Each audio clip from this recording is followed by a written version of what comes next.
everyone and welcome to another episode of The Jamie Hughes Show. My name as always is Jamie Hughes and today I'm going to be giving you my review of Bad Times at the El Royale. And now if you want to keep up to date with all the latest movie news and reviews, then make sure you hit that subscribe button. And as always in my videos, this review may include spoilers, so you have now been warned. So some guests may have had a bad time at the El Royale, but I certainly enjoyed my stay there. This movie had everything for me. It was the complete package.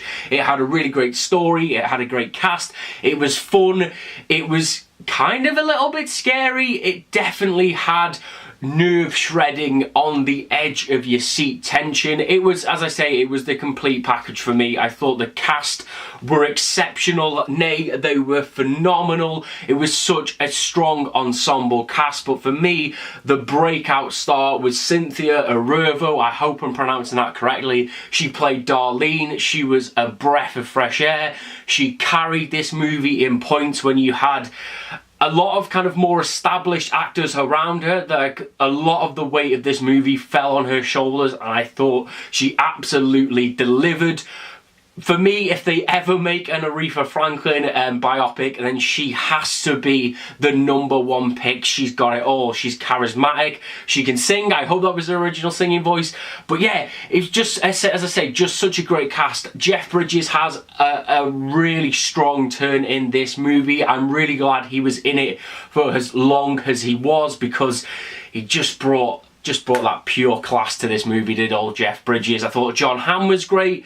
Again, I was a little bit disappointed to see that his character wasn't really in it all that much. I'll get onto that in a little bit. But yeah, such a great cast, and I almost forgot the man himself, the shirtless Chris Hemsworth, who was not in this movie for a whole lot of time, but definitely stole the show. He plays this really kind of charismatic, almost Charles Manson-esque cult leader, and as I say, he's in it for maybe 20 minutes, half an hour max, and he definitely steals the show. Such a strong cast, and with that great cast you also have a great story. I love the way all of the elements and the dynamics really work together in this story to keep it gelling, to keep it moving forward, to keep it original. It was just so great to see, and Drew Goddard did a great job, not only directing but writing this movie. I thought it was so well put together.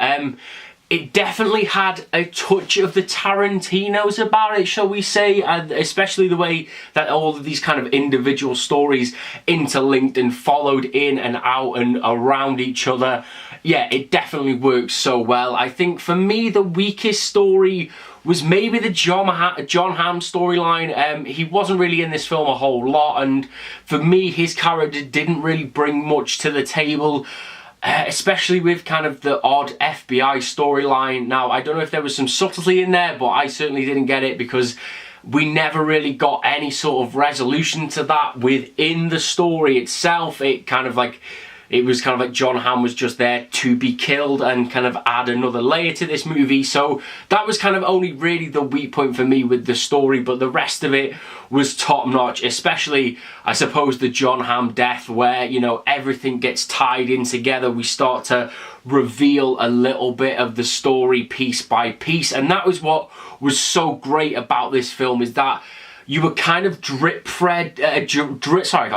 You were kind of drip-fed. I can't speak. Why can I not say drip-fed? There we go. You were kind of drip-fed, you know, little elements of the story and little bits of intrigue and tension. And that was from pretty much the very first scene all the way to the end of this movie as well, where we got kind of the reveal of, you know, Miles' storyline and why he's been so on edge throughout this movie. And I just thought it all worked so well. The components were there, and it was just a great, solid movie. I think my only issue with it is the pacing. This movie does run at about 2 hours and 20 minutes, and although it never feels long, there were maybe some scenes that dragged, but that's not necessarily a negative. That was just my personal perspective on this movie, because there are so many great scenes in Bad Times at the El Royale 2.